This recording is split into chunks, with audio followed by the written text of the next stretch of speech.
Well, here is something pretty remarkable.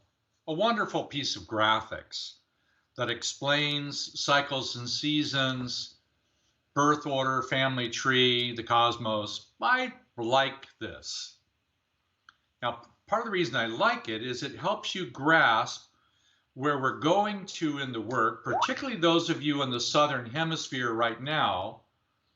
We're going to the very middle of this, and part of your process is to be, well, to be the bubble maker. So to engage your process of focusing on who you are. To me, the bubble is composed of inspiration, tenderness, intent, humility, a whole bunch of other things that you're engaged in the process of learning to increase. As you see in here, you see the different colors that go into magnitudes of increase. So you have a small one and a larger one, a larger one and a larger one, and they have it all multiple directions. This is pretty much what cycles and seasons is about. If you were to say each one of these colors is a different time of the day, and that if you pause for a few seconds, 5 seconds, 10 seconds or more, at a particular time of the day, and you appreciate and you feel the significance of that hour, and then later on you practice understanding that that's a gland, an organ, a body system, a grandmother, a parent, or whatever you want to make it. This is like being in the middle of this, openly desiring to feel more. The bubble making is a process of the intentional desire expressed and motivated by you for the continuous increase of the capacity to feel and grow. Fair enough. So each time you go through a different time of the day, it's like a different color. For example, this emerald green color that you see in different locations, well, for me, that would be the time period between 2 in the afternoon and 4 in the afternoon. It happens to be the 3-girl emerald green plant kingdom great grandmother. That's father's father's mother, but that's also liver. That's a 3rd chakra position on the right side that's involved in your whole digestive processes. It's rejuvenation. It's a whole bunch of things, but it corresponds to a single color. And there is a 2-hour increment that exactly matches that. Then there is a 1 month, which is the 2nd month of summer, where the emerald green plant kingdom is at its highest peak before it starts to decline in the autumn, that we focus on that one single feeling and appreciate it. Have genuine gratitude for the mystery of it, and you feel it. But it also corresponds to other very important things. Wisdom. Wisdom is a soul-based emotional experience of truth. It's harmony, it's justice, it's well-being, it's health. It's also the continuous replication of the body. There's a whole bunch of very nice things in there. We need those functions in order to equilibrate, balance the body, the system, the emotions. Yes, it's connected to the gallbladder, the appendix is near it, it's connected to the heart, yeah, all that stuff. But have you ever stopped to pause to consider what would be the implications of you taking 1 month, 4 weeks, periodically a few seconds during the day, focusing on one great grandmother of wisdom. And you ask, you show me the truth about this part of me. Show me what I'm denying. Show me what I need to learn.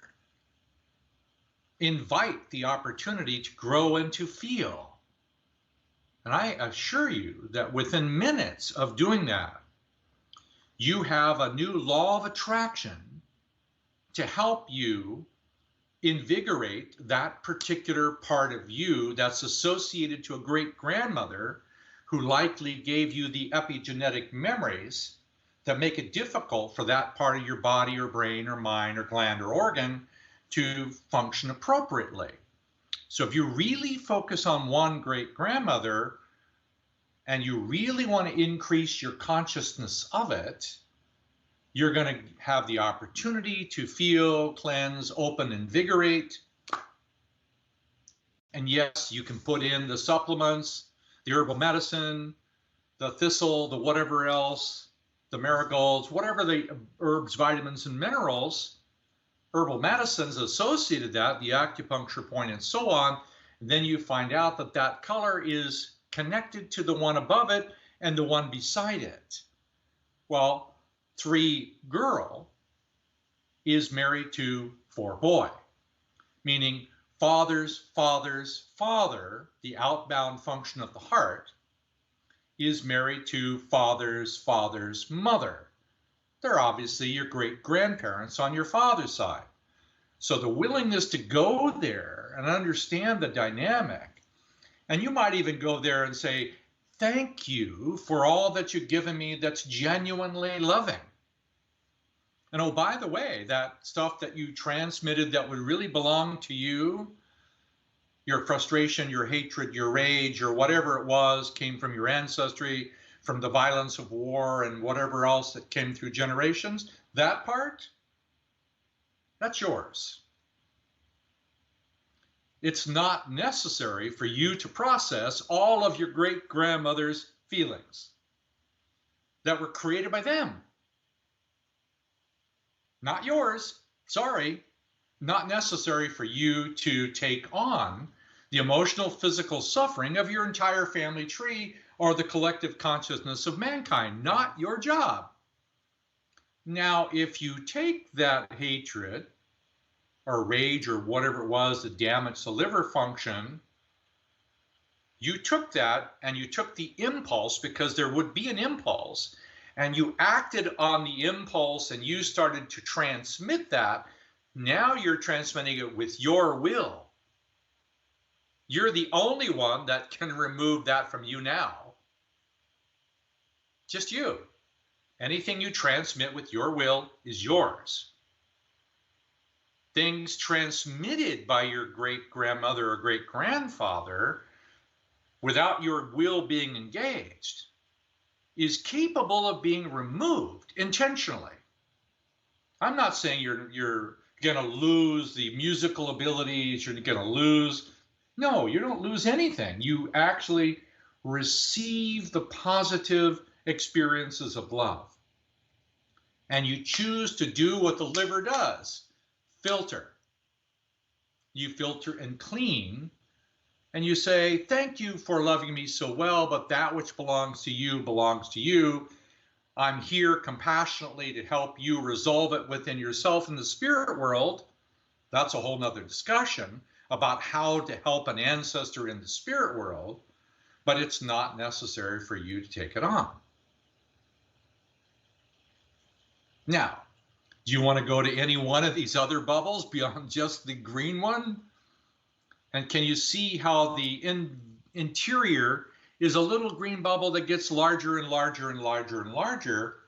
And the goal is there are magnitudes of the power of 10. So one bubble on the inside might be at a power of 10. The next bubble on the next level of degrees, 100. And then by the third one, you're going into 1,000. And by the fourth one, it's 10 times more. It's 10,000 times the degree of love and the experience in the fourth one than the first one. That's how these magnitudes get greater. Now, is that a good thing? Yes, of course it's a good thing. But it's also a challenging thing, because now you have a bigger microscope to discover whatever was put there by somebody somehow. You now see more, feel more, and the necessity for you to keep expanding your own ability to feel, clean, receive, not judge, filter. And by then, the primary way of exchanging it is different than when you started. What I mean by that is, in the beginning, the only way you progress really is a sincere desire for you to want to accept the responsibility to feel and then continuously blow bubbles. I'm calling it blowing bubbles. So it's not really blowing bubbles, but this is just the allegory or the metaphor of it. Literally, it is you sincerely increasing your desire to feel and expanding that until it moves into larger and larger capacities to feel. Very good to learn how to do that. Now, can you imagine doing that? One great-grandmother for a month. And then the one right next to her on the same side of the family for another month. And then gradually you go through all the grandparents on your mother's side of the family in a sequence, and then you go through all of the grandparents on your father's side in a sequence, just like this is mathematically arranged. It's not just chaos. Can you imagine what it would be like if you spent a whole year, one at a time, feeling and appreciating and mirroring the hours of the day into nature, with each month having a natural process to want to appreciate the divine beauty of all of them? Could you imagine what it might feel like if you did that for 3 years? Well, yes, you can. Now, the good news is that you have to do it alone to start. But you're never actually alone, because you can ask for a faith-based assistance to help you do it. Then when you get up to the level of the grandmother one, of the great-grandmother of the liver and the great-grandfather of the heart, you find out the actual way that you increase it is you have to give it away. Wait, I'm building up all of this joy and happiness and I can't keep it for myself? Strength, joy, happiness, health, and I can't keep it for me? Don't I want to build it up? Yeah, you did that already when you started. When you get up to this level, the exponential way to grow it is to give it away. Meaning that if you were to do 10 seconds or 15 seconds, sending it to somebody else, you're actually going to find out that increases the magnitude of it. Now, it's a whole nother level of math. If the person you're sending it to knows you're sending it to them, and they're doing the same thing with you. Now, if you do that with 5 or 15 or 30 of them, you might have an interesting 3 years. Well, this is bubble making inside of RAYID. This is just to give you something to feel or think about. Okay, go blow some bubbles. See you soon.